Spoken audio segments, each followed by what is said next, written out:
आऊज़ु बिल्लाहि मिनश्शैतानिर्रजीम बिस्मिल्लाहिर्रहमानिर्रहीम। क्या हाल है जी, कैसे हैं आप सब लोग। मुझे पूरी उम्मीद है आप अल्लाह रब्बुल इज़्ज़त के फ़ज़ल व करम से बाखैरियत होंगे। मैं भी आपकी नेक दुआओं के सदक़े बिल्कुल ठीक हूँ। आप में से काफ़ी सारे दोस्त मुझे जानते हैं। नए दोस्तों को अपना तारफ़ करवाता चलूँ। मेरा नाम आबिद चौधरी और मैं शोबा सहाफ़त से मुंसलिक हूँ। मैं इंसान, इंसाफ और एहसास के हक़ में वीडियो बनाता हूँ। जैसा कि आप तमाम अहबाब जानते हैं कि लॉकडाउन की वजह से तकरीबन तमाम कारोबार जो हैं वो मुंजमद हो चुके हैं, मुअत्तल हो चुके हैं। मेरे अक़ब में आप देख सकते हैं सर्विस स्टेशन है। ये वो मुकाम है जहाँ पर गाड़ियों की सर्विस की जाती है। यहाँ पर ना तो लोगों का इकट्ठ होता है और ना ही जमे गफ़ीर, बल्कि महज 1 से 2 बंदे जो गाड़ियों की सर्विस करते हैं और यहाँ पर अपने बच्चों के लिए रोटी रोज़ी कमाते हैं। जब से लॉकडाउन का सिलसिला शुरू हुआ है उस दिन से ये कारोबार भी तकरीबन बंद होकर रह गया है। इस कारोबार से मुंसलिक लोग जो हैं वो इंतहाई फाका कशी पर मजबूर हैं, मुआशी बदहाली का शिकार हैं। तो मैं समझता हूँ कि ये जो लोग हैं, दिहाड़ीदार मज़दूर हैं, इनके साथ बहुत बड़ी ज़्यादती है। ना तो इन लोगों के पास लोगों की कसीर तादाद जमा होती है, बल्कि 2 या 3 गाड़ियों वाले ऐसे लोग आते हैं जो मुख्तलिफ़ मुकामात पर बैठकर दौरान गाड़ी की सर्विस वो गप्पें हाँकते हैं। मेरे दाएं जानब आप देख सकते हैं ये पेट्रोल पंप है और इसके साथ ही CNG स्टेशन है, जो कि CNG स्टेशन और पेट्रोल पंप की सहूलत जो है वो मुयस्सर है। लोग आते हैं और यहाँ से CNG डलवाते हैं, पेट्रोल डलवाते हैं, अपनी गाड़ियों के टैंक भरवाते हैं और राह ले जाते हैं। जबकि इसी पेट्रोल पंप के साथ मुल्लिका ये मुकाम सर्विस स्टेशन जो है ये वीरान पड़ा हुआ है। और इस शोबा से मुंसलिक जो लोग हैं, जो 2-4 आदमी हैं, उन लोगों के घरों में यकीनन चूल्हे जो हैं वो ठंडे पड़े हुए हैं। तो मैं वज़ीर आज़म पाकिस्तान से मुतालबा करूँगा कि इस शोबा को काम करने की इजाज़त दी जाए, ताकि ये बेचारे मज़दूर, ये दिहाड़ीदार जो लोग हैं, ये रिज़्क़ हलाल कमा कर अपने बीवी बच्चों का पेट पाल सकें। मैं आपको इसी शोबे से मुंसलिक बाकी मुकामात दिखाता हूँ और आप ख़ुद इसका एनालिसिस करें कि इन लोगों के साथ ये लोग किस तरह अपना गुज़र बसर कर रहे होंगे और किस तरह मुश्किलात का इन्हें सामना होगा। नाज़रीन, सर्विस स्टेशन के मालिकान ने ये टैंक कायम कर रखा है जहाँ पर पानी जो है वो स्टोर किया जाता है, और इसके साथ ही ये वाला जो है ये मोटर लगी हुई है जिसके ज़रिए पानी जो है सप्लाई किया जाता है। मेरे अक़ब में आप देख सकते हैं एक टायर शॉप है, वो भी कारोबार तकरीबन मुतासर है। और जिस तरह मैंने आपको बताया कि सर्विस स्टेशन का कारोबार मुतासर है, इसी तरह टायर शॉप का भी कारोबार बुरी तरह मुतासर है।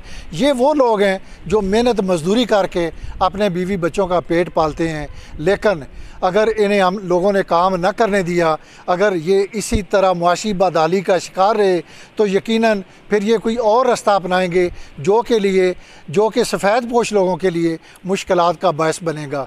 मेरा ख़्याल है वज़ीर आज़म पाकिस्तान को, वज़ीर आला पंजाब को इन लोगों की मुश्किलात को मद्देनज़र रखना चाहिए और इन्हें कारोबार जारी रखने की इजाज़त देनी चाहिए। अगर ये लोग रिज़्क़ हलाल कमा कर अपने बीवी बच्चों का पेट पालते हैं तो मेरा ख़्याल है हमें इन लोगों को खराज तहसीन पेश करना चाहिए, खराज अक़ीदत पेश करना चाहिए, ताकि ये अपने रोज़गार को जारी व सारी रख सकें।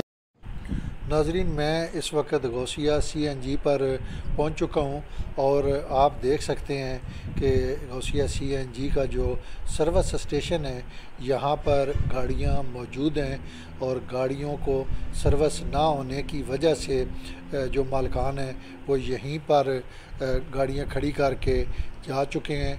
जबकि सर्विस स्टेशन का जो अमला है वो भी इस वक्त पेट्रोल पंप पर मौजूद नहीं। इससे साफ ज़ाहिर होता है जो लोग सर्विस स्टेशन पर काम करते हैं लॉकडाउन की वजह से वो अपने घरों में मौजूद हैं और हुकूमती अहकामात पर अमल दरामद करने में मसरूफ़ हैं, जिसकी वजह से गाड़ी मालकान जो है वो अपनी गाड़ियाँ यहाँ सर्विस स्टेशन के शेड में खड़ी करके अपने अपने घरों में रवाना हो चुके हैं। मैं आपको बताता चलूं कि सर्विस स्टेशन के बिल्कुल साथ मोहल्ले का गोदाम है, जहां पर ट्यूबवेल है और अंदर चेयर्स पड़ी हुई हैं, जहां पर गाड़ियां सर्विस कराने के लिए आने वाले ड्राइवर्स और गाड़ी मालकान जो हैं वो यहीं बैठकर जब गाड़ी सर्विस हो रही होती है तो अपनी गाड़ी के मनाज़र भी देखते हैं सर्विस होने के, और यहीं बैठकर आपस में जो दो चार लोग होते हैं वो गपशप भी लगाते हैं। तो बिल्कुल ये साथ आप दे सकते हैं कि इस सर्विस स्टेशन के ऊपर एक रेट लिस्ट अवेज़ा की गई है, क्योंकि ये सर्विस स्टेशन इसकी रेट लिस्ट से पता चलता है कि यहाँ पर आम गाड़ियों की सर्विस नहीं होती, बल्कि जो इस सर्विस स्टेशन के मालकान हैं वो अपनी ज़ाती गाड़ियाँ जो हैं वो सर्विस करवाते हैं। जी नाज़रीन, तो मैं इस वक्त जादा के मुकाम पर गौसिया CNG सर्विस स्टेशन पर मौजूद हूँ। मेरे अकब में एक सर्विस स्टेशन है जो आपके सामने बंद पड़ा हुआ है, और आप देख सकते हैं कि दो गाड़ियाँ जो हैं वो यहाँ पर सर्विस के लिए मौजूद हैं, लेकिन हुकूमती पाबंदी और लॉकडाउन की वजह से ये गाड़ियाँ यहीं पर सर्विस स्टेशन ऑन होने का इंतज़ार कर रही हैं। वैसे मैं आपको एक अहम बात बताता चलूँ कि मेरे पीछे एक रेट लिस्ट लगी हुई है, और उस रेट्स लिस्ट पर आप देख सकते हैं कि जेहलम शहर के जो सर्विस स्टेशन हैं उनके नरखों में और जो गौसिया CNG सर्विस स्टेशन है इसके नरखों में ज़मीन आसमान का फ़र्क है। पूरे शहर में जो गाड़ी की सर्विस की जा रही है वो 350 और 400 रुपये में की जा रही है, जबकि इस सर्विस स्टेशन पर 500 रुपये जो हैं वो मुख्तस किए गए हैं। इसका मतलब है कि इन पर कोई कानून लागू नहीं होता, जिसकी वजह से इन्होंने अपने मन मर्ज़ी के रेट मुकर्रर कर रखे हैं।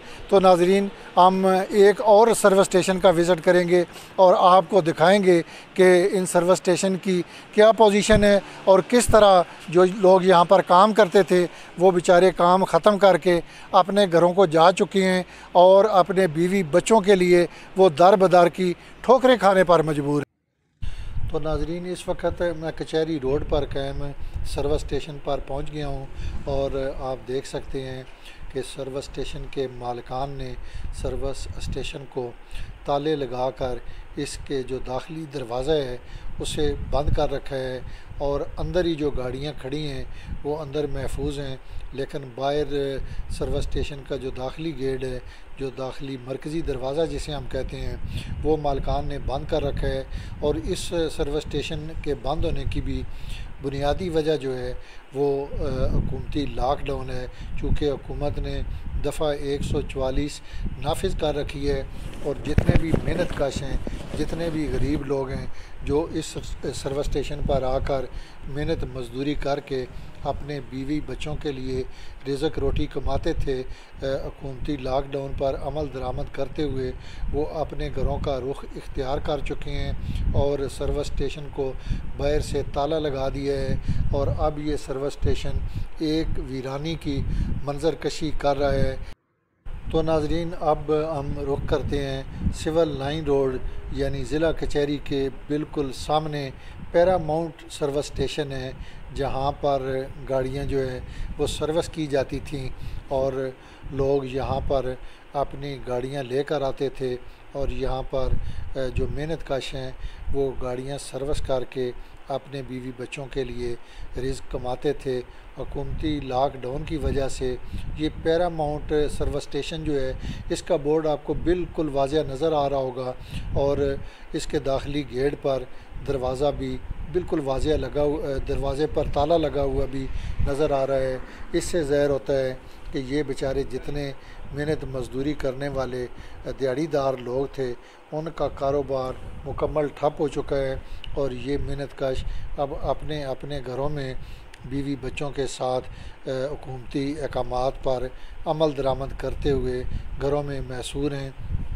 तो चूँकि ये कारोबार जो था ये मेहनत कशों के लिए एक सोने की चिड़िया आप कह सकते थे, वो अपने बच्चों का रिज़्क़ कमा कर बच्चों की कफ़ालत कर रहे थे, लेकिन हुकूमती अहकामात की वजह से इन्होंने ये सारा सिलसिला बंद कर दिए है। इस बोर्ड से आप अंदाज़ा लगा सकते हैं और इस सर्विस स्टेशन के दाखिली गेट से भी आप बखूबी अंदाज़ा लगा सकते हैं कि पिछली कई दहाइयों से ये कायम सर्विस स्टेशन जो है मेरा ख्याल है पहली मरतबा बंद हुए, क्योंकि इससे कबल ये सर्विस स्टेशन जो है हमेशा खुला रहता था और लोग यहाँ पर अपनी गाड़ियाँ, मोटरसाइकिलें वगैरह लेकर आते थे और यहीं से आकर सर्विस करवाते और गाड़ियों को साफ़ करवाने के बाद फिर वो अपने घरों को जाते थे।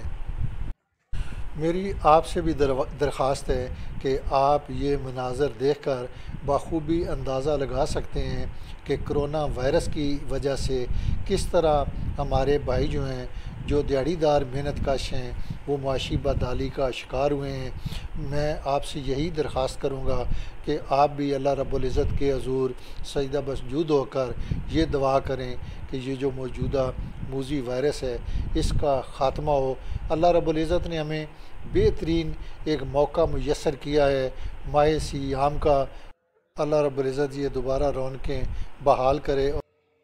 मेरी आज की वीडियो कैसी लगी कमेंट्स बॉक्स में अपनी राय का इजहार कीजिएगा।